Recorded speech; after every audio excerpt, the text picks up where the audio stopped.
Hello everyone, good afternoon to all. मैं प्रियेश पारिक स्वागत करता हूं आप सभी का मदर्स एजुकेशन आपके ऑनलाइन करंट अफेयर क्लासरूम में। हमारी क्लास स्पेसिफिकली एसएससी मेंस के लिए डिजाइन की गई है।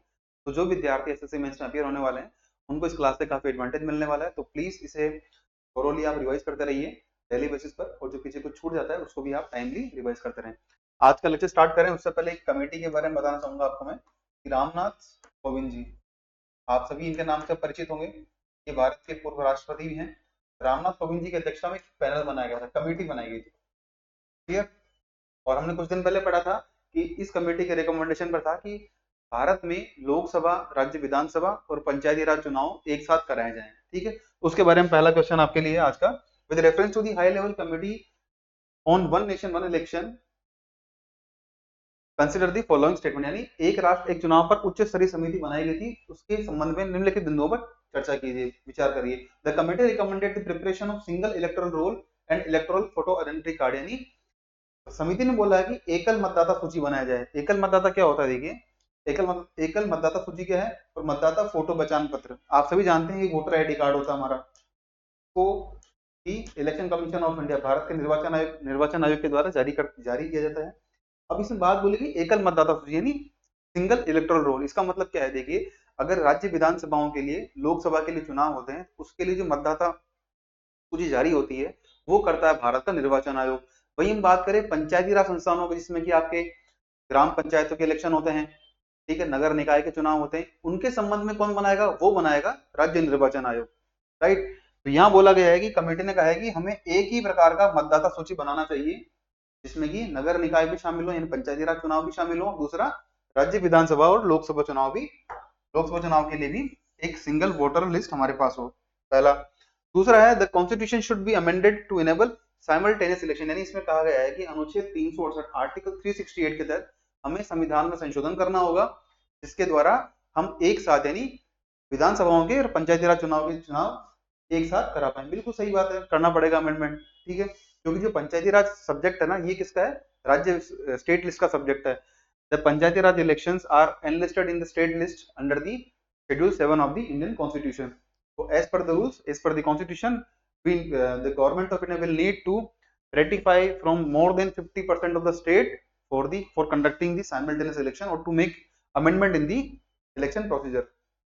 So municipality and panchayati elections should be held within 100 days of the लोक सभा एंड स्टेट इलेक्शन, यानी इसमें कहा गया है कि नगर पालिका और पंचायत चुनाव जब राज्य विधानसभाओं के और लोकसभा के एक साथ चुनाव हो जाएं, उसके 100 दिन के भीतर वो कराए जाएं। बिल्कुल सही बात, हम इसके बारे में 2 दिन पहले पढ़ चुके हैं, कमेटी ने क्या कहा था।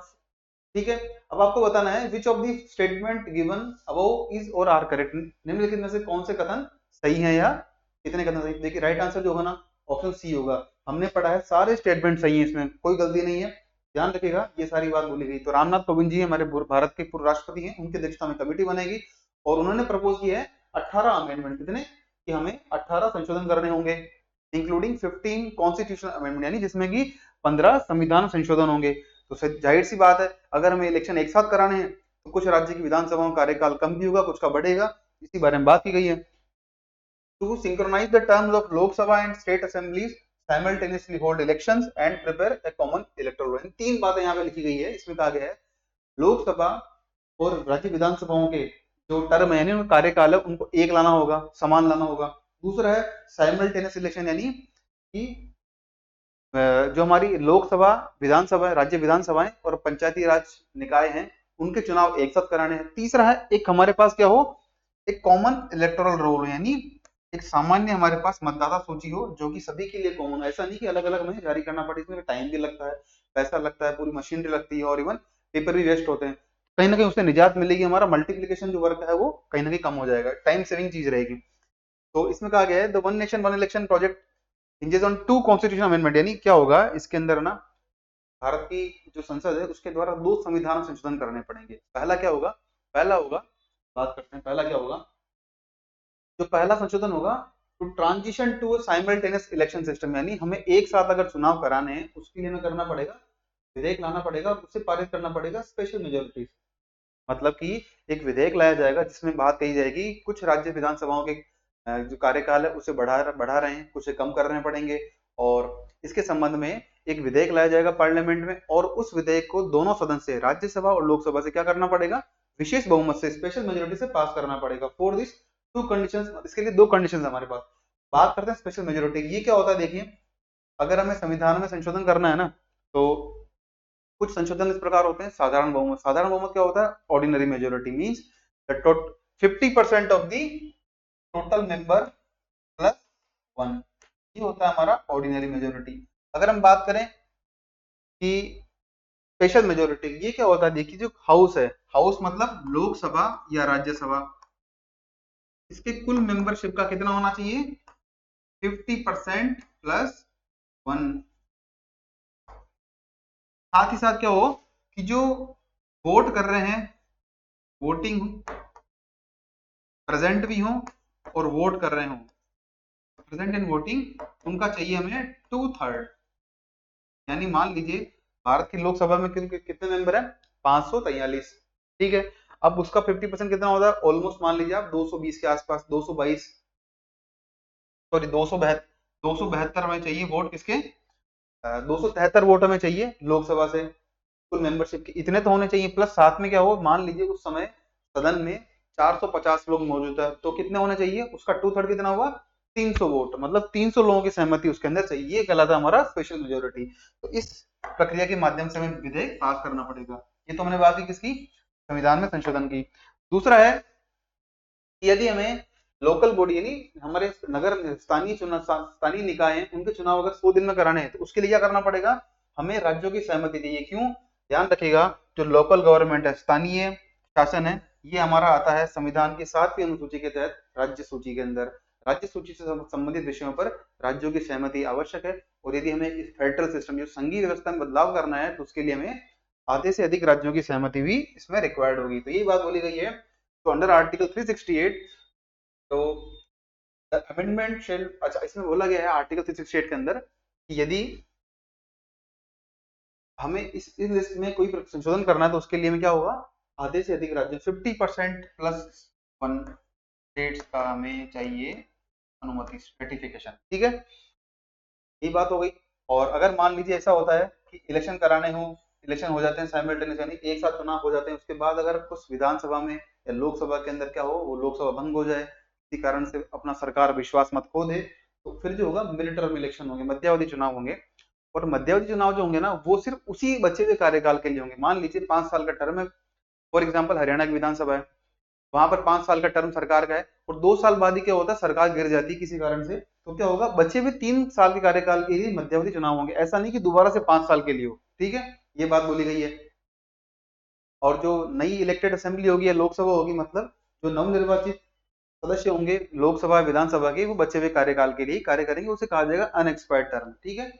अच्छा, नेक्स्ट क्वेश्चन आपके लिए, the Indus water treaty between India and Pakistan was signed on, यानी आपसे सवाल इसलिए पूछा गया है, रिसेंटली भारत ने पाकिस्तान को बोला है कि सिंधु जल संधि पर आपने आके मीटिंग करनी चाहिए, इसको रिव्यू करना चाहिए, इसका पुनरावलोकन करना चाहिए। उस संबंध में स्टेटमेंट क्वेश्चन दिया गया है। इसका राइट आंसर जो होगा 1954, 1956, 1955 नहीं है, इसका right answer option D which is 1960। देखिए होता क्या है, सिंधु नदी जल विवाद को लेकर वर्ल्ड बैंक की मध्यस्थता के माध्यम से वर्ष 1960 में इंडिया के प्राइम मिनिस्टर श्री जवाहरलाल नेहरू जी और पाकिस्तान के राष्ट्रपति थे मोहम्मद अयूब खान, इनके द्वारा मीटिंग होती है कराची में, और उसमें एग्रीमेंट साइन होता है जिसे बोलते हैं इंडस वाटर ट्रीटी। कब होता है ये, टू बी स्पेसिफिक सितंबर 1996, मतलब हम जानते हैं 1960 के अंदर। अभी चल रहा है 21, आज की डेट है 21 सितंबर, और 19 सितंबर हुआ है रिसेंटली। तो भारत की तरफ से कहा गया है कि आप इसे मीटिंग के रिव्यू करने के लिए आइए मंच पर। अब देखिए ये ट्रीटी है ना, इंडस वाटर ट्रीटी, सिंधु जल समझौता, इसके तहत क्या है, देखिए आप सभी जानते हैं भारत में सिंधु नदी बहती है, उसकी कुल 5 सहायक नदियां हैं, 3 तो लेफ्ट और 3 राइट, इस तरह बांटा गया है। देखिए जो पूर्वी नदियां हैं, जिसमें कहते हैं सतलज, ब्यास और रावी, ये भारत के राज्यों के अंदर बहकर निकलती है। तो मान लीजिए ऐसा मानना क्या है, ऐसा बोला गया कि जो पूर्वी नदियां हैं सतलज, ब्यास और रावी, इनका अधिकार तो होगा भारत के पास, और बची हुई पश्चिमी नदियां कौन कौन सी है, सिंधु, चिनाब और झेलम, इनका अधिकार दिया गया पाकिस्तान को, ठीक है। अब मुद्दा ये न्यूज में क्यों है, आगे बढ़ेंगे हम, कि 2 परियोजनाएं हैं, एक तो किशनगंगा हाइड्रो इलेक्ट्रिक प्रोजेक्ट है, और दूसरा है रातले हाइड्रो इलेक्ट्रिक प्रोजेक्ट, ठीक है, इनके चलते हुआ है ऐसा। अब जो आर्टिकल 3(1) है इंडस वाटर ट्रीटी का, वो कहता है India is under obligation to let flow waters of the western river to Pakistan. मतलब क्या है, सिंपल सी बात हम पढ़ रहे हैं ना कि पूर्वी और पश्चिमी नदियां, पूर्वी नदियां कौन सी है, दक्षिण की नदियां हैं, जिसमें कि ये सतलज, ब्यास और रावी, इनका अधिकार तो भारत के पास रहेगा, बट जो चिनाब, झेलम और सिंधु नदी है, इनके जल प्रवाह को भारत रोक नहीं सकता, ये ऑल टुगेदर फ्लो करेगी पाकिस्तान में। सो अब इसके तहत क्या हुआ, treaty assigned almost 20% of the total water of the Indus river system as well as the Pakistan got 80% of the water from the system. अब हुआ क्या इसके अंदर देखिए, अगर हमें किसी प्रकार की मध्यस्थता करनी तो हमने बनाना होता है परमानेंट इंडस कमीशन। इसकी स्थापना की गई, जिसका काम क्या होता है, दोनों आयोग, परमानेंट इंडस कमीशन है, स्थायी सिंधु आयोग है, इसमें क्या होता है, एक द्विपक्षीय निकाय है जिसमें कि दोनों देशों के आयोग आकर बातचीत करते हैं। अब डिस्प्यूट क्यों हो रहा है, देखिए हम ये क्यों पढ़ रहे हैं, इसकी वजह क्या है, भारत जो है चिनाब नदी पर और किशनगंगा रिवर पर हम चाहते हैं बनाए प्रोजेक्ट जिससे कि वो कहलाएंगे हमारी हाइड्रो इलेक्ट्रिक प्रोजेक्ट। अब ये जो प्रोजेक्ट है ना, ये हमारे कौन से हैं, these are the run of river project. कौन से हैं, रन ऑफ रिवर प्रोजेक्ट। इसके बारे में थोड़ी बात कर लेते हैं हम। तो क्या होता है, देखिए किशनगंगा प्रोजेक्ट जो है ये कहां से था, ये है बांदीपुर के अंदर, जम्मू कश्मीर में, और ये हमारा run of the river project. देखिए क्या होता है, जैसे कि अब डैम बनाना आपको, एक तो होता है डैम बनाकर आप इलेक्ट्रिसिटी को प्रोड्यूस करें, तो क्या होगा, बड़ी मात्रा में आपको पानी इकट्ठा करना होगा, लोगों को विस्थापित करना होगा, बड़ा खर्चा आएगा। मान लीजिए डैम भर जाए, दरार आ जाए, तो उससे लोगों को, आसपास की जनता को खतरा भी है, ठीक है। लेकिन उससे एडवांटेज ये होता है कि हमें 24 घंटे इलेक्ट्रिसिटी का सप्लाई हम कर सकते हैं, प्रोडक्शन कर सकते हैं, किससे, डैम से।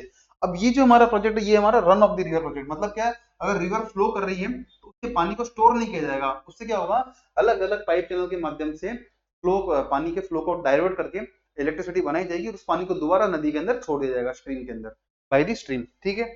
आप समझ गए, एक तो होता है हमारा बांध, जलाशय होता है जिससे कि हम 24 घंटे इलेक्ट्रिसिटी बना सकते हैं, लेकिन वही होता है run of the river project. इसका मतलब है पानी के बहाव का यूज करते हुए, नदी का जो पानी है उसके बहाव का यूज करते हुए बिजली का उत्पादन करते हैं, विद्युत का उत्पादन करते हैं, ठीक है। अब इसमें इसका एडवांटेज क्या होता है, हमें कोई डैम नहीं बनाना, लोगों को विस्थापित नहीं करना है, कॉस्ट कम आती है। बस नुकसान क्या है इसका, नुकसान सिर्फ एक है कि इसमें ये होता है कि मतलब 24 घंटे हम इलेक्ट्रिसिटी सप्लाई इससे नहीं दे सकते। कभी हो सकता है पानी का, जो नदी का जल प्रवाह है उसका फ्लो, उसकी मात्रा कम हो जाए, कहीं ज्यादा भी हो सकती है, ये डिपेंड करता है। लेकिन एडवांटेज बहुत सारे एडवांटेज है कि मान लो डैम बनाएंगे तो उसमें क्या होगा, कहीं ना कहीं सिल्टेशन होगा, मतलब गाद भर जाएगी, अवसाद भर जाएंगे, उसमें खाली करना पड़ेगा, डिसिल्टेशन करना पड़ेगा। और कहीं ना कहीं आसपास का जो मरीन, जो हमारा बायोलॉजिकल डाइवर्सिटी है, बायोडाइवर्सिटी, उसको नुकसान पहुंचता है। जो लोकल हमारे एटमॉस्फेयर में रहने, लोकल इकोसिस्टम में रहने वाले जलीय जीव हैं, उनको भी नुकसान पहुंचता है, बट यहाँ पे ऐसा कुछ नहीं होने वाला, ठीक है। अब इसके अंदर हो क्या रहा है, देखिए जो किशनगंगा नदी है ना, रिवर किशनगंगा, जो कि सहायक नदी किसकी, झेलम की, इसमें क्या होगा, एक टनल के माध्यम से, हमने पढ़ा run of the river project के अंदर क्या होता है, पूरी नदी का पानी इस्तेमाल नहीं करते हैं, एक छोटी सी जलधारा निकाल करके हम इलेक्ट्रिसिटी का उत्पादन करते हैं, बाकी बचा हुआ पानी सारा हम नदी में छोड़ देते हैं। तो the water will be transferred through a tunnel to a power plant in the Jhelum river basin. Jhelum नदी का बेसिन है, उसमें क्या होगा, एक पावर प्लांट बना करके वहां पर जलधारा के माध्यम से, टनल के माध्यम से क्या होगा, हम पानी की सप्लाई करेंगे। तो पाकिस्तान का विरोध इसीलिए है कि अगर आप पानी डाइवर्ट करोगे तो हमारे पास पानी का फ्लो कम रहेगा।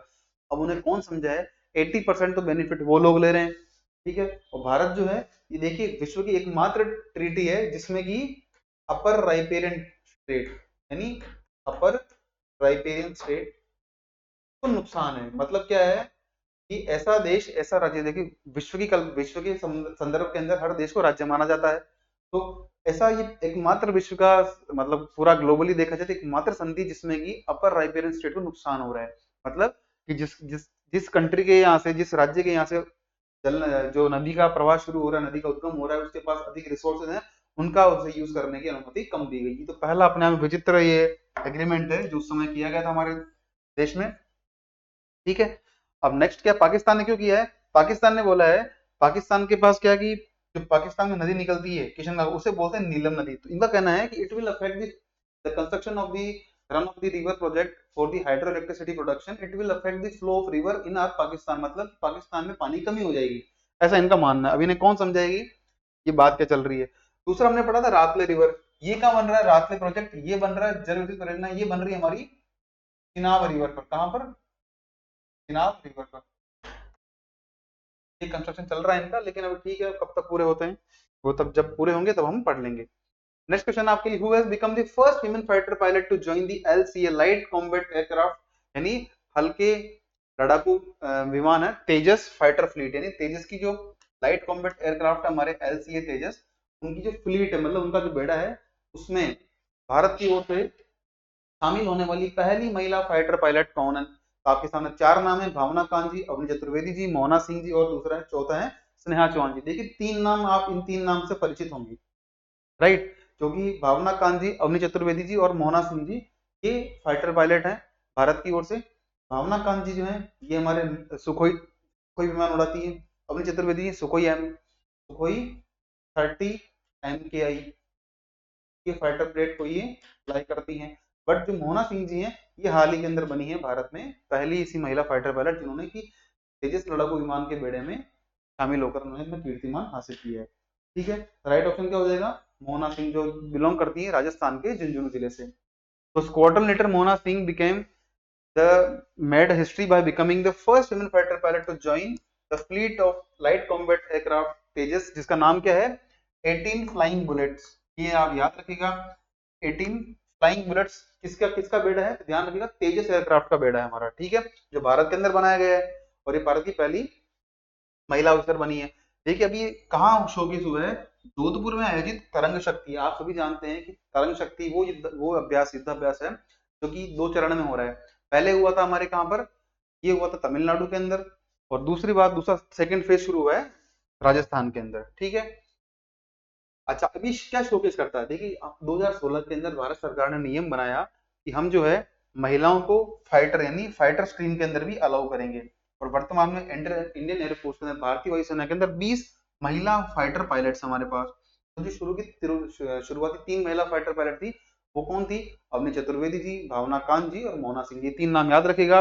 और इन तीनों को क्या किया गया है? 2020 के अंदर नारी शक्ति पुरस्कार से सम्मानित किया गया है। क्या किया गया है? नारी शक्ति पुरस्कार देता। राष्ट्रपति कौन थे? राष्ट्रपति श्री रामनाथ कोविंद जी, उनके बारे में पढ़ चुके हैं अभी। तो 2016 के अंदर सरकार ने अनुमति दी है कि भारत की जो मिलिट्री फोर्सेस, आर्मी फोर्सेस है, आर्मी एयरफोर्स है, उनके अंदर महिलाओं को अनुमति दी जाएगी। और 2016 के अंदर ही महिलाओं को फाइटर पायलट बनने का मौका दिया गया और तीनों महिलाएं हमारी बनी है। तो ये शोकेस करता है इंडियन एयरफोर्स का जेंडर इक्वलिटी यानी लैंगिक समानता के प्रति जो अपना प्रतिबद्धता है उसको शो करता है। और महिला सशक्तिकरण यानी वुमेन एम्पावरमेंट को भी शोकेस करता है कि अगर प्रकार से हमारी महिलाएं जिस प्रकार से इसरो में अपना महत्वपूर्ण योगदान दे रही है, अगर आर्मी एयरफोर्स नेवी में दे रही, मतलब क्या शोकेस कर रहा है? That the government is working towards their commitment for the women empowerment as well as the gender equality to attain sustainable development goal as well as the to accomplish the provisions enshrined in the Indian Constitution।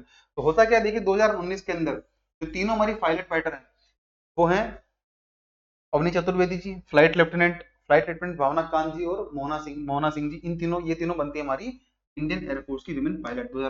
2016 के अंदर अनुमति मिलती है, 2019 में fighter pilot बनती है, 2020 में इन्हें मिलता है नारी शक्ति पुरस्कार। इतनी सारी बात यहाँ पे ली गई। अच्छा ये नलिया एयरबेस कहाँ है? नलिया एयरबेस हमारा है गुजरात के अंदर। कहाँ पर है? नलिया एयरबेस है गुजरात के अंदर। ये आप नाम याद रखिएगा। Next the multinational level exercise Kakadu is being hosted by यानी बहुराष्ट्रीय नौसैनिक अभ्यास काकाडू का आयोजन किस देश के अंदर हो रहा है? तो देखिए इसका राइट आंसर जो है ऑस्ट्रेलिया है।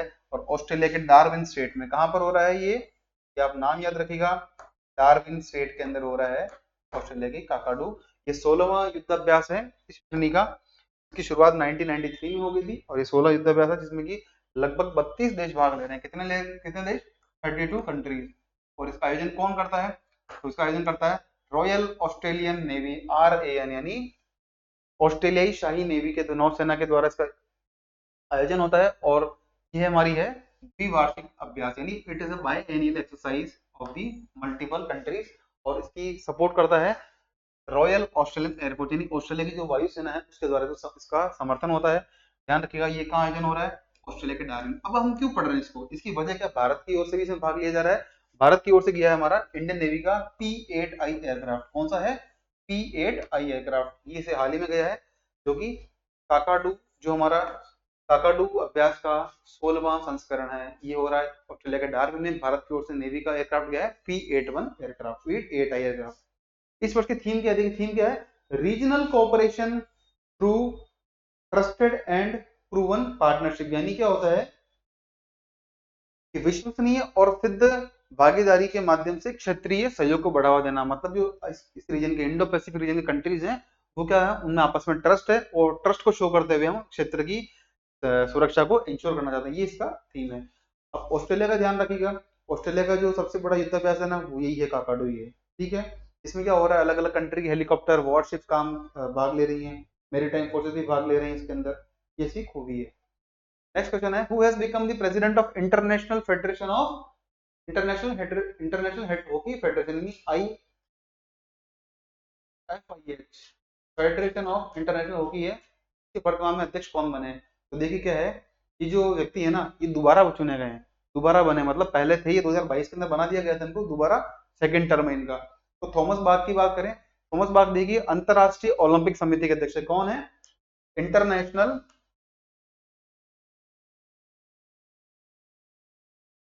इंटरनेशनल ओलंपिक कमेटी यानी अंतरराष्ट्रीय ओलंपिक समिति के अध्यक्ष कौन है वर्तमान में? थॉमस बाक है। अब एंट्री पार्सन्स हमने पढ़ा था कुछ समय पहले कि अंतरराष्ट्रीय पैरा ओलंपिक समिति है, अंतरराष्ट्रीय पैरा ओलंपिक समिति के क्या है ये? अध्यक्ष है। इंटरनेशनल पैरा ओलंपिक कमेटी के ये अध्यक्ष कौन? Andrew Parson. और ग्रेग बर्कले क्या है? देखिए वर्तमान में आईसीसी है, international council of cricket, ICC के वर्तमान में ग्रेग बार्कले हैं जो कि न्यूजीलैंड से बिलोंग करते हैं और 1 दिसंबर को बन जाएंगे भारत के जो बीसीसीआई के सचिव हैं मिस्टर जय शाह, श्री जय शाह बनने वाले हैं हमारे आईसीसी के अगले चेयरमैन। तो लास्ट ऑप्शन क्या बचता है आपके सामने? तैयब इकराम। ठीक है, और इन्हीं को बनाया गया है किसका? इंटरनेशनल हॉकी फेडरेशन FIH का अध्यक्ष। तो इन्हें देखिए क्या होगा कि नवंबर के अंदर है ना, 9 नवंबर को चुनाव होने वाला है ओमान के अंदर। कहां पर? ओमान की राजधानी मस्कट में, जो कि होगा 49 समिट यानी 39वां कांग्रेस यानी मीटिंग होने वाला है 49 49वां, सॉरी 39 नहीं, तो 49वां कॉन्फ्रेंस होगा ओमान के मस्कट में। और यहीं पर क्या होगा, इन्हें अनअपोज यानी निर्विरोध चुना जाएगा, क्योंकि इनके खिलाफ किसी ने प्रपोजल दिया भी नहीं है for the election of the president of the FIH। ये क्या रहे हैं? ये कि पाकिस्तान और चीन के हॉकी कोच रहे हैं। ठीक है, और 2016 में इसके मेंबर बन गए थे इस संस्था के, और 13वें अध्यक्ष चुने गए थे लास्ट ईयर 2022 के अंदर, नवंबर 2022। इतनी काम की बात आपके लिए, क्या बिलोंग आपको क्या काम का है कि तैयब इकराम है, ये बने हैं FIH के अध्यक्ष। थॉमस बाग एंट्री पर्सन कौन है? इंटरनेशनल ओलंपिक और इंटरनेशनल पैरा ओलंपिक कमेटी के अध्यक्ष हैं। ग्रेग बर्कले आईसीसी के वर्तमान में, और अभी हट जाएंगे। नेक्स्ट क्वेश्चन आपके लिए, ट्राइबल फेस्टिवल कर्मा और करम पर्व सेलिब्रेटेड ऑन विच डे, यानी जनजातीय आदिवासी त्योहार है कर्मा या करम, ये पर्व किस दिन मनाते हैं? आपके सामने तिथि दी गई है, देखिए मनाया तो 15-16 तारीख को गया है लगभग। आपके सामने महीना है भाद्रपद माह, चैत्र माह, श्रावण माह, आश्विन माह। तो ध्यान रखिएगा, तिथि की बात करें तो भाद्रपद माह के शुक्ल पक्ष में, इस माह में भाद्रपद माह के शुक्ल पक्ष में एकादशी को मनाया जाता है। देखिए ये जो त्योहार है ना, ये मनाते हैं आदिवासी जनजाति समुदाय, मनाता है हमारा आदिवासी जनजाति समुदाय, और इनका मानना होता है कि अच्छी फसल की पैदावार के लिए आयोजन करते हैं। थोड़ी हम बात कर लेते हैं कि ये त्योहार किस राज्य में मनाते हैं। मेनली मनाते हैं झारखंड में, पश्चिम बंगाल, बिहार, मध्य प्रदेश, छत्तीसगढ़, असम, उड़ीसा के अंदर। और इसमें क्या होता है, देखिए करम ट्री यानी करम का पेड़ है, करम पेड़ है, उसको प्रधानता दी गई है। ऐसा माना जाता है कि परंपरागत तौर से, तो it is a symbol of करम देवता, यानी जो करम देवता है, करम राजा हैं, उनका इन्हें प्रतीक चिन्ह मानते हैं। और they consider it as a god of strength, यानी शक्ति का देवता, युवावस्था का देवता और जीवन का देवता माना जाता है कि इनको, करम देवता को। और ऐसा माना जाता है कि जो पेड़ है, जो ये करम ट्री है, इट सिंबलाइजेज फर्टिलिटी, यानी जो उत्पादकता है, उर्वरकता जमीन की है, उसको शोकेस करता है, उसको बताता है। प्रॉस्पेरिटी जो हमारी संपन्नता है उसे शोकेस करता है। और एवरीथिंग दैट इज ऑस्पिशियस, यानी जो कुछ भी शुभ है उसका प्रतीक किसे मानते हैं? करम के पेड़ को। ये सारी बात बोली गई इसके अंदर। नेक्स्ट हम बात करते हैं कि इसे कौन कौन सी जनजातीय समुदाय मनाते हैं। तो मुंडा, हो, ओरान, बैगा, खरिया और संथाल। संथाल देखिए, संथाल विद्रोह भी हुआ है, संथाल रेबेलियन, बिरसा मुंडा जी के, बिरसा मुंडा जी के लीडरशिप में जो संथाल जनजातीय समुदाय वही है जिन्होंने भाग लिया था। तो ये लोग मनाते हैं। कब मनाते हैं? It is celebrated on the Ekadashi tithi और 11th day of the Bhadrapad month in Shukla Paksha. Bhadrapad माह के शुक्ल पक्ष की एकादशी को मनाते हैं क्या? करम फेस्टिवल। सेलिब्रेशन कैसे होता है देखिए, अभी क्या होता है देखिए, जब भी त्योहार मनाना होता है, पर्व मनाना होता है, उसके 1 सप्ताह पहले महिलाएं जाती है और नदी से स्वच्छ रेत, स्वच्छ मिट्टी लेकर आती हैं और उसे घर के आंगन में स्थापित करती है। क्या करती है? स्थापित करती है। और उसके अंदर 7 तरह के बीज बोए जाते हैं, 7 तरह के अलग अलग खाद्यान्न है, उनके बीज इसके अंदर बोए जाते हैं।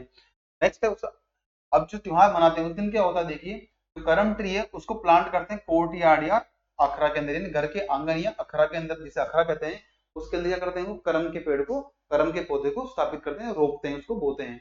ठीक है।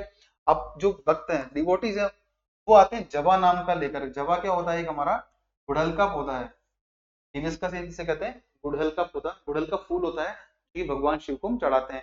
तो गुड़हल का फूल लेकर आते हैं भक्त, और पाहन यानी होता है पुजारी। पुजारी क्या करता है, पुजारी वर्शिप करते हैं, पुजारी वर्शिप थी करम राजा जी, जो करम राजा है, जो ना देवता माना जाता है, तो करम राजा की पूजा करते हैं पुजारी। और जो भक्त लोग हैं, भक्तगण है, वो लेकर आते हैं गुड़हल का फूल।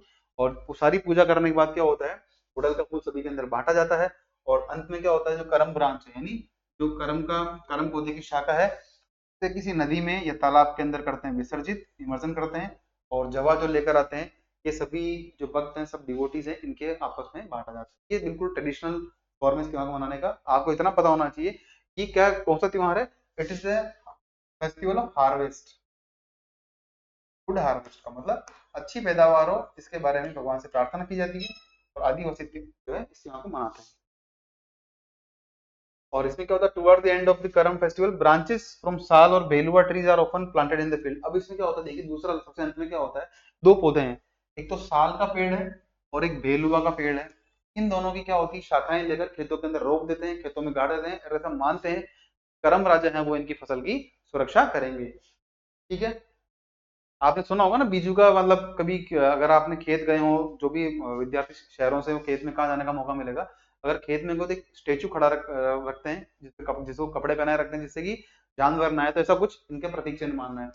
Who has been appointed as the new chairperson of the supreme court gender sensitization and internal complaint committee. देखिए हाल ही में क्या हुआ है, सुप्रीम कोर्ट के द्वारा जो माननीय मुख्य न्यायाधीश हमारे सर्वोच्च न्यायालय के न्यायाधीश हैं, D Y Chandrachud, mister Dhananjay Yashwant Chandrachud ji, उनके द्वारा क्या किया गया है, लैंगिक संवेदनशीलता और आंतरिक शिकायत समिति के अध्यक्ष के रूप में एक व्यक्ति की नियुक्ति की गई है। आपके सामने चार ऑप्शन है, आपको बताना है कौन सा राइट आंसर है। तो पहला है justice N Koteshwar Singh, justice Vikram Nath, justice B V Nagarathna, justice Bela M Trivedi. चार आपके सामने जस्टिस, चार न्यायमूर्ति हैं, और चारों भारत के वर्तमान में वर्किंग और सर्विंग जस्टिस हैं, जजेस हैं सुप्रीम कोर्ट के। आपको बताना राइट आंसर क्या है। इसका राइट आंसर जो होगा वो होगा हमारा जस्टिस बीवी नागरत्ना। कौन है, जस्टिस बीवी नागरत्ना। ध्यान रखिएगा ये महिला जज वही है जो कि 2027 में बनने वाली हैं भारत की मुख्य न्यायाधीश, और भारत की पहली महिला मुख्य न्यायाधीश बनेगी ये बनेगी 2027 में। फर्स्ट विमेन सीजेआई फॉर 36 दिन, लगभग 36 दिन के लिए ये भारत की मुख्य न्यायाधीश बनने वाले हैं जस्टिस बीवी नागरत्ना जी। ठीक है। और ओवरऑल देखा जाए, थोड़ी हम बात करेंगे महिला जज के बारे में इस टॉपिक के अंदर ही। तो honourable chief justice of India D Y Chandrachud reconstituted the supreme court gender sensitization and internal complaint committee. क्या हुआ है कि आप सभी जानते हैं कि महिलाओं को लैंगिक अपराधों से बचाने के लिए हर संस्थान के अंदर, हर निकाय में क्या होना चाहिए, एक आंतरिक शिकायत समिति, जिसमें कि महिलाएं अपनी शिकायत कर पाए यौन उत्पीड़न के संबंध में। तो क्या है, इसी के लिए जो जस्टिस बीवी नागरत्ना जी हैं, उन्हें कमेटी का बनाया गया चेयरपर्सन। और इनसे पहले कौन थी, हेमा कोहली जी, हमारे जस्टिस हेमा कोहली जी थी, बट रिसेंटली क्या हुआ है, उनका हुआ रिटायरमेंट। इसके चलते कमेटी चेयरपर्सन खाली थे, इसलिए डी वाई चंद्रचूड़ जी ने हाल ही में इनके अपॉइंटमेंट की है as the chairperson of this committee. Right. अब हम थोड़ी बात कर लेते हैं टॉपिक के बारे में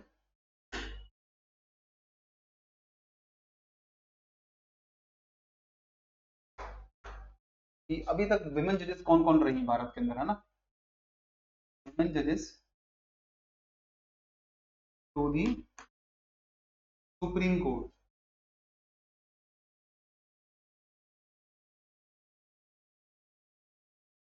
देखिए अब तक वर्तमान के अंदर कुल कितनी रही हैं, 11 जजेस रही हैं। कितनी, 11 जजेस। जो पहली थी वो थी फातिमा बीवी। कौन थी, फातिमा, फातिमा बीवी पहली जजेस थी, पहली जज थी सुप्रीम कोर्ट की, महिला, पहली महिला न्यायाधीश थी सुप्रीम कोर्ट के अंदर। और 2021 के अंदर पहली बार ऐसा हुआ था कि तीन जजेस को, तीन महिला न्यायाधीशों की नियुक्ति की गई थी इन दी सुप्रीम कोर्ट। पहली थी वो हेमा कोहली जी, सेकंड थी बीबी नागरत्ना जी जिनके नाम पढ़ चुके हैं बीबी नागरत्ना, और थर्ड थी बेला एन त्रिवेदी। बड़ी विडंबना की बात है कि सुप्रीम कोर्ट में कुल एक तो सीजेआई होते हैं, 32 हमारे जजेस होते हैं, 1+32 का कॉम्बिनेशन है, मतलब हमारा स्ट्रेंथ कितना है 1+32, यानी कुल 33 हमारे पास जजेस हैं सुप्रीम कोर्ट में। उसमें से अब तक वर्तमान में जो है हेमा कोहली जी नहीं है, सिर्फ दो ही बची है, बीवी नागरत्ना जी, बेलाराम त्रिवेदी जी, और उसमें बीवी नागरत्ना 2027 के अंदर रिटायर होने वाली। क्लियर? उसके बाद देखते हैं क्या अपॉइंटमेंट होता है, ये सारी बात है। अब नेक्स्ट क्वेश्चन आपके लिए पूछा गया ईरान से, ये तो आंसर ही मिल गया आपको। Masoud Pezeshkian became the new president of which country recently, यानी हाल ही में मसूद पेजेशकियान किस देश के राष्ट्रपति बने, तो इसका राइट आंसर ईरान है। ठीक है, क्यों है ऐसा सवाल इसलिए पूछा गया कि ईरान के अंदर पहली बार ऐसा हुआ कि किसी सुन्नी व्यक्ति को किसी प्रांत का राज्यपाल नियुक्त किया गया है। राइट, तो राइट आंसर है Iran new president Masoud Pezeshkian nominated कि अराश जेरेटन ऐसे व्यक्ति हैं जो ईरान के पहले सुन्नी व्यक्ति हैं जिनको अपॉइंट किया गया है as the governor of the Kurdistan province, यानी ये कुर्दिश सुन्नी है तो इनको अपॉइंट किया गया है कुर्दिस्तान प्रांत के राज्यपाल के गवर्नर के रूप में, शासक के रूप में, प्रशासक के रूप में। ठीक है, और क्या हुआ, ये पहली बार ऐसा हुआ है कि एक शिया, एक ऐसा देश जिसका राजकीय धर्म भी क्या हो, शिया मुस्लिम हो, और उसके द्वारा एक रीजनल गवर्नर बनाया गया जिसको सुन्नी व्यक्ति को, तो कहीं ना कहीं एक शोकेस करता है।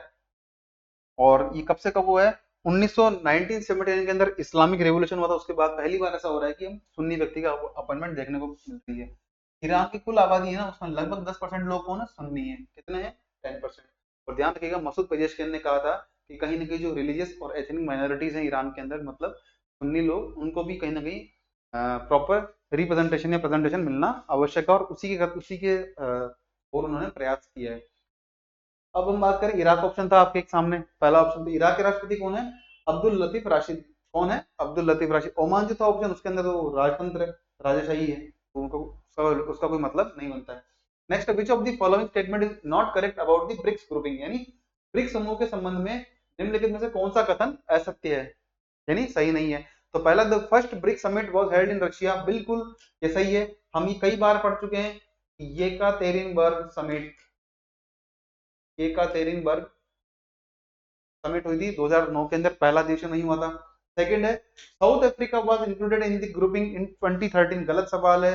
2010 के अंदर तो साउथ अफ्रीका को इसमें शामिल किया गया था, और 2011 के अंदर जो पहली मीटिंग हुई थी इसके अंदर साउथ अफ्रीका, दक्षिण अफ्रीका ने भाग लिया था। ये ऑल टुगेदर हमारा ऑप्शन बी इनकरेक्ट हो जाएगा। तीसरा है, currently the BRICS has more member countries and ASEAN, बिल्कुल इसमें 11 है, और आसियान में कितनी है, 10 कंट्रीज है।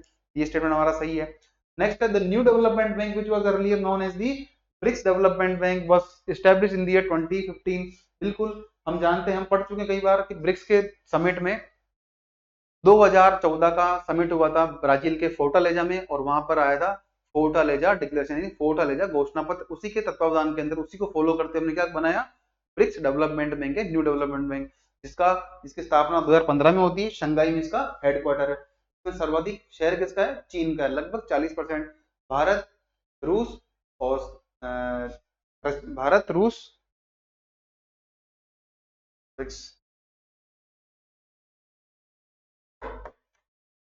क्या देखिए, चीन है इसका 40% है, ब्राजील, रूस और इंडिया कितना है, लगभग 18% है, और साउथ अफ्रीका का हमारे है लगभग 6% के आसपास इसमें हिस्सेदारी है। ठीक है, और इतना ही वोटिंग परसेंटेज है, तो ऑप्शन बी जो है इसका राइट आंसर है।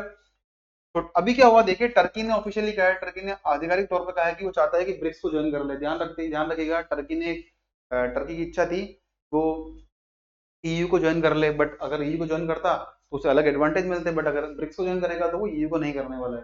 ठीक है, लास्ट ईयर क्या हुआ, ब्रिक्स मेंबर कंट्री के द्वारा 6 देशों को इन्विटेशन भेजा गया था, जिसमें कौन कौन से देश थे, अर्जेंटीना, यूएई, सऊदी अरब, इजिप्ट और इथोपिया और ईरान। तो ध्यान रखिएगा, अर्जेंटीना ने इसके अंदर ऑल टुगेदर मना कर दिया। ठीक है, ये सब ध्यान रखिएगा। और अब तीसरा स्टेटमेंट था कि इनॉग्रल समिट, ब्रिक्स समिट कहाँ हुआ था, ये पहला स्टेटमेंट था, ये हुआ था येकातेरिनबर्ग, जो कहाँ स्थित है, रशिया के अंदर, 2009 के अंदर। और ध्यान रखिएगा 2009 के अंदर, 2010 के अंदर क्या हुआ, न्यूयॉर्क समिट हुई थी, जिसमें साउथ अफ्रीका, दक्षिण अफ्रीका को बुलाया गया था in the BRIC foreign minister summit, यानी ब्रिक्स देशों के विदेश मंत्री हैं उनके सम्मेलन के अंदर अफ्रीका को बुलाया गया था। अफ्रीका आया भी थी और 2011 के अंदर उसने चीन के सानिया समिट में पार्टिसिपेट किया था पहली मीटिंग के तौर पे। नेक्स्ट है, ब्रिक्स के अंदर कुल 11 मेंबर हो गए, जो कि एससीओ में 10 मेंबर हैं और आसियान में 10 मेंबर है। इनसे सर्वाधिक मेंबर, इससे अधिक मेंबर हमारे पास हो चुके हैं ब्रिक्स के अंदर। और वही बात हम बात करें एनडीबी की, न्यू डेवलपमेंट बैंक, जिसका हेडक्वार्टर का शंघाई के अंदर, इसकी स्थापना होती है 2015 में as per the Fortaleza declaration of 2014। ये सारी बात हम कई बार पढ़ चुके हैं। अच्छा, कुछ न्यूज आपके लिए, मोहम्मद शफी पंडित, ये क्या है देखिए, जम्मू कश्मीर के पहले आईएएस ऑफिसर थे। जम्मू कश्मीर के पहले आईएएस ऑफिसर थे मोहम्मद शफी पंडित, और हाल ही में इनका निधन हुआ है। और आपके लिए दूसरा क्वेश्चन आपके यहाँ से बनता है, जम्मू कश्मीर के उपराज्यपाल यानी लेफ्टिनेंट गवर्नर कौन है? तो श्री मनोज सिन्हा जी हैं वर्तमान में lieutenant governor of the Jammu and Kashmir. Next है वर्ल्ड क्लीन अप डे। देखिए होता क्या है कि स्वच्छता को बनाए रखने के लिए सितंबर 20 सितंबर को हम मनाते हैं विश्व सफाई दिवस। कौन सा मनाते हैं? विश्व सफाई दिवस, जिसका बेसिक ऑब्जेक्टिव क्या है? It focuses on the local clean up action. इस साल का जो थीम है ना, वो क्या करता है, इस साल का थीम ही कुछ इस प्रकार से है, जो स्थानीय स्तर पर सफाई है उसको प्रमोट करना। मतलब Arctic cities and marine letter, यानी जो आर्कटिक शहर के आर्कटिक सर्किल में आने वाले सभी देश हैं, एक तो वो, और उनका जो मरीन लेटर यानी समुद्री गंदगी है उसको साफ करना, ये सीम है। और ये शोकेस करता है किसको? लोकल क्लीनअप को of beaches and coastal areas. ठीक है, ये सारी हम बात पढ़ चुके हैं।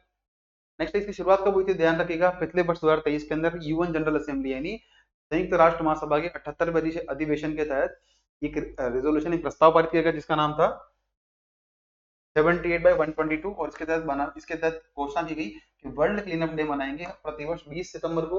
और इसकी जिम्मेदारी किसे दी गई है? ये दी गई है यूएन हैबिटेट को। किसको दी गई है? UN habitat. इसका नाम पूरा क्या है?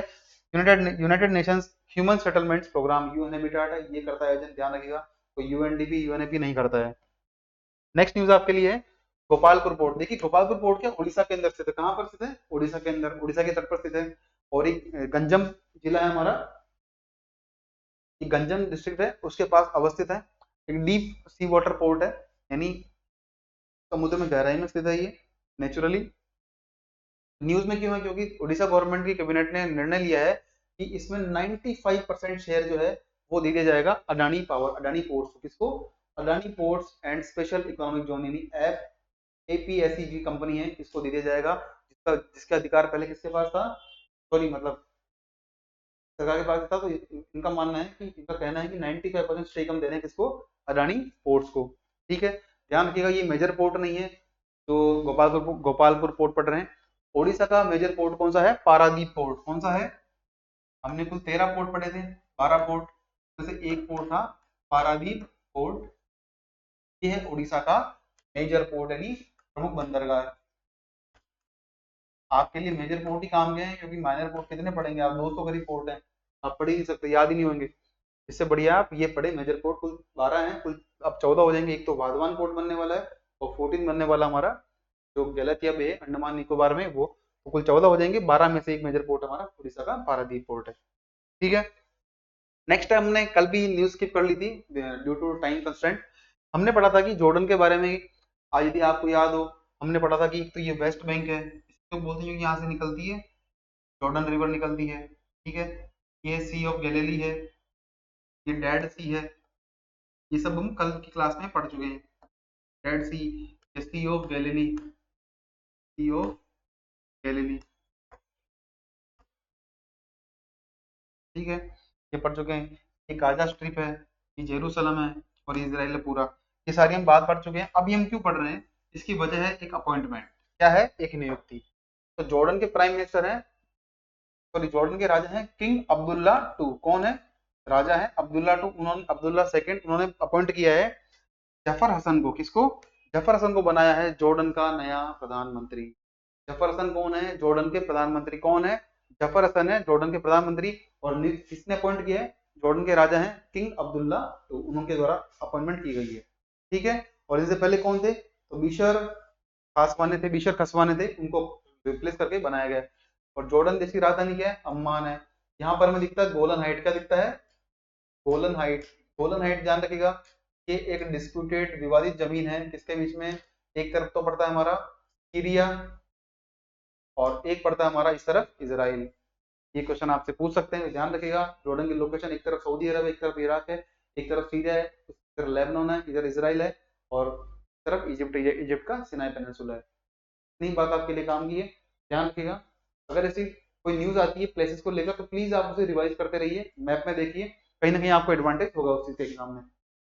नेक्स्ट न्यूज है सलीमा इम्तियाज। देखिए सलीमा इम्तियाज कौन है? ये पाकिस्तान से आईसीसी की पहली अंतर्राष्ट्रीय महिला अंपायर चुनी गई है। क्या चुनी गई है? She is the first Pakistani women to be nominated to the ICC international panel. यानी अब क्या होगा, अगर महिलाओं के मैचेस होंगे, अंतर्राष्ट्रीय मैच होंगे, तो उसके अंदर क्या होगा, इनकी नियुक्ति की जा सकती है as the international women umpire. ठीक है। अब पहली बार ऐसा हो रहा है कि भारत और यूएई के मध्य, पहली बार इंडिया यूएई के मध्य एक डिफेंस इंडस्ट्री पार्टनरशिप फोरम हुआ है। ये कहाँ हुआ है? ये हुआ है दुबई, यूएई के अबू धाबी के अंदर। तो ध्यान रखिएगा, हमारे लिए काम की बात इतनी है, आगे कंपनी के द्वारा एग्रीमेंट भी हुआ है, हम पढ़ेंगे उसको, बट आपके लिए काम आगे पहली बार ऐसा first ever India UAE defence partnership, defence industry partnership forum की मीटिंग हुई है अबू धाबी के अंदर। कब से कब तक? 18 सितंबर को हुई है। और इसमें एग्रीमेंट हुआ है society of Indian defence manufacture SIDM में साइन किया है एमओयू। इसमें क्या होगा, यानी रक्षा समझौते, रक्षा क्षेत्र में सहयोग को बढ़ावा देने के लिए इसके द्वारा SIDM society of Indian defence manufacturers के द्वारा एक एग्रीमेंट साइन हुआ है, जिसमें कि भारत और यूएई जो है रक्षा क्षेत्र के अंदर हेल्प करने वाले ईडीसी और एज ग्रुप है, इनके साथ एग्रीमेंट हो। ये काम के इतने नाम नहीं है, आपके लिए इतना ही काम करें कि मीटिंग कहाँ हुई है? अबू धाबी के अंदर हुई है। नेक्स्ट न्यूज है ट्रॉपिकल साइक्लोन्स फर्डी एंड जेनर। ध्यान रखिएगा, फेरडी या फर्डी और जेनर, ये दो उष्णकटिबंधीय चक्रवात किस कंट्री में है? तो ये आए हैं आपके लिए, आपका इसका राइट आंसर है फिलीपीन। आपके लिए तो नहीं आया कह रही है, ये है फिलीपींस के अंदर। जो फिलीपीन हमारा साउथ ईस्ट एशिया के अंदर कंट्री है, फिलीपींस आसियान मेंबर है, और यहीं पर हमें देखने को मिले हैं ट्रॉपिकल साइक्लोन फर्डी और जेनर। ठीक है, इतनी काम की बात है। कुछ डेवस्टेशन हुआ है, और ध्यान रखिएगा फिलीपीन जो है ना, लगभग प्रतिवर्ष 20 टाइफून्स को, 20 टाइफून, 20 चक्रवात जो हैं क्या करते हैं, हिट करते हैं किसको? फिलीपींस को। मतलब इतने चक्रवात आते हैं इस रीजन में कि प्रतिवर्ष लगभग 20 टाइफून हमें देखने को मिलते हैं इन दी रीजन ऑफ साउथ चाइना सी, और स्पेसिफिकली फिलीपींस पर। अच्छा, एक व्यक्ति भारत के खिलाड़ी हैं, इंडिया के वेट लिफ्टर है धनुष लोकनाथन। धनुष धनुष लोकनाथन है, वेट लिफ्टर है। इन्होंने जीता है जूनियर वर्ल्ड चैंपियनशिप, जो हुई है फ्रांस के लियोन शहर के, स्पेन के लियोन शहर में। स्पेन के लियोन शहर में आयोजित जूनियर वर्ल्ड चैंपियनशिप में 55 किलोग्राम कैटेगरी के अंदर धनुष जी ने जीता है कॉम्पिटिशन। क्या जीता है? Bronze medal. ये जीता इन्होंने ब्रॉन्ज मेडल। इतनी बात काम की, धनुष ने जीता ब्रॉन्ज फ्रांस के लियोन में जूनियर वर्ल्ड चैंपियनशिप के अंदर 55 कैटेगरी के अंदर। मेनली आपको इतना याद रखना तो कैटेगरी स्पोर्ट कौन सा, तो वेट लिफ्टिंग भारोत्तोलन है। नाम क्या है, कौन सा मेडल जीता है, किस शहर में जीता है। नेक्स्ट बलजीत सिंह सेठी जी। देखिए हाल ही में क्या हुआ है, इनका निधन हुआ है, ये डिमाइज ही पास्ड अवे। और ये कौन है? He was the former secretary general, यानी ये महासचिव थे किसके? नेशनल राइफल एसोसिएशन, यानी NRAI, national rifle association of India के पहले महासचिव रह चुके हैं बलदेव सिंह सेठी जी, बलजीत सिंह सेठी जी। और इनका हाल में निधन हुआ है। कब से कब तक थे? तो 1985 से 2009 तक, मतलब कितने 24 साल तक ये थे जनरल सेक्रेटरी। और इन्हें हम क्यों पढ़ रहे हैं? बिकॉज जब इनका कार्यकाल था उसी समय भारत ने पहली बार जो है ओलंपिक के अंदर जीता था सिल्वर मेडल। ठीक है, एक तो जीता हमने सिल्वर मेडल, ये कब जीता? आप सभी जानते होंगे, राज्यवर्धन सिंह राठौर, राज्यवर्धन सिंह राठौर के द्वारा जीता गया है। कब? एथेंस गेम्स के अंदर, एथेंस में जीता था, ग्रीस की राजधानी एथेंस है। और यहाँ पर जीता इन्होंने 2004 के अंदर। और 2008 में जब बीजिंग ओलंपिक्स हुए थे उसमें जीता था अभिनव बिंद्रा जी ने शूटिंग के अंदर गोल्ड मेडल। तो इनके कार्यकाल में देखा जाए तो पहली बार हमने जीता शूटिंग के अंदर मेडल जीता था 2004 के अंदर, और पहली बार इंडिविजुअल ओलंपिक इवेंट में हमने गोल्ड जीता है अभिनव बिंद्रा जी ने। कब जीता है? ये आप नाम याद रखिएगा, अभिनव बिंद्रा जी ने जीता है 2008 के अंदर गोल्ड। यही सारी बात इसके अंदर बताई गई है। अच्छा, जो नेशनल राइफल एसोसिएशन है इंडिया का, इसकी स्थापना होती है 1951 के अंदर। इसका ऑब्जेक्टिव क्या था? शूटिंग को बढ़ावा देना, भारत के शूटिंग वैसे खेल। इसके पहले अध्यक्ष कौन थे या पहले संस्थापक मेंबर कौन थे? The first founding president of the national rifle association of India was the जीवी मावलंकर। जीवी मावलंकर वही हैं जो भारत की लोकसभा के पहले अध्यक्ष थे। ठीक है, कौन थे? The first Lok Sabha speaker of India, जीवी मावलंकर इसके थे अध्यक्ष, the first founder and the first president of the NRI. अब इसमें कुछ और प्रोमिनेंट लोग भी थे। कौन कौन थे इसके? श्री गोविंद वल्लभ पंत जी, श्री लाल बहादुर शास्त्री जी इसके अध्यक्ष रह चुके हैं, और श्री वाई बी चौहान जी रह चुके हैं, और अन्य लोग भी इसके रह चुके हैं प्रेसिडेंट इसके। National rifle association of India NRA के बारे में। ठीक है, आपके लिए कुल 3 क्वेश्चन आज छोड़ के जा रहे हैं। पहला बताना है वर्ल्ड फूड इंडिया किस शहर में आयोजित हो रहा है? वर्ल्ड फूड इंडिया प्रोग्राम किस शहर के अंदर आयोजित हो रहा है, ये बताना है। दूसरा है पेंच टाइगर रिजर्व। देखिए पेंच टाइगर रिजर्व है ना, ये न्यूज में इसलिए रहा है बिकॉज यहाँ पर मिलता है स्पॉटेड डियर, चीतल बोलते हैं। क्या बोलते हैं? चीतल। क्या हुआ है?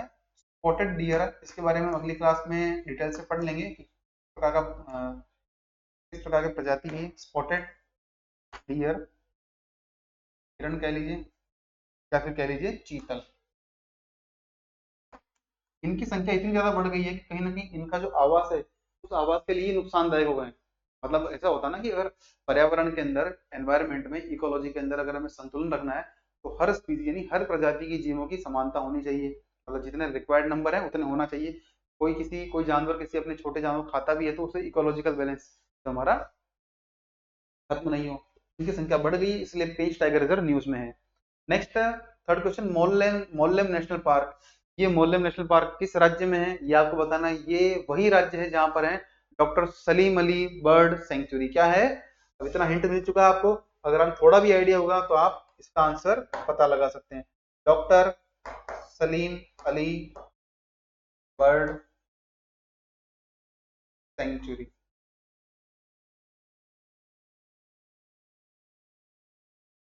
ठीक है, डॉक्टर सलीम अली पक्षी अभ्यारण्य स्थित है इस राज्य के अंदर, वहीं पर स्थित है मोल्लेम नेशनल पार्क। और ध्यान रखिएगा ये हमारे भारत के पश्चिमी तट पर स्थित राज्य है। अब आपके सामने 4-5 ऑप्शन है, गुजरात है, महाराष्ट्र, गोवा, कर्नाटक और केरल।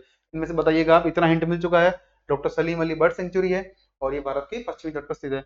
और स्पॉटेड डियर के लिए प्रसिद्ध हमारा पेंच टाइगर रिजर्व दो राज्यों के अंदर है। आपको बताना है कौन कौन से राज्य, इतना हिंट मिल चुका है। और वर्ल्ड फूड इंडिया प्रोग्राम किस शहर के अंदर आयोजित किया जा रहा है। देखिए आज की क्लास हमारी यही समाप्त करते हैं। जो भी आपके सवाल हो, जो भी क्वेरीज हो, कोई सजेशन हो, प्लीज कमेंट बॉक्स में मेंशन करिए। अगर आपको क्लास अच्छी लगती है तो दोस्तों से भी शेयर करिए, उनको भी डायरेक्टली और इनडायरेक्टली से एडवांटेज होगा। आई होप कि आपकी स्टडी सही चल रही होगी। अपने एंड पर ट्राई करते रहिए, एफर्ट डालते रहिए, और मिलते हैं अगली क्लास में। तब तक के लिए all the very best and thank you so much for joining with us.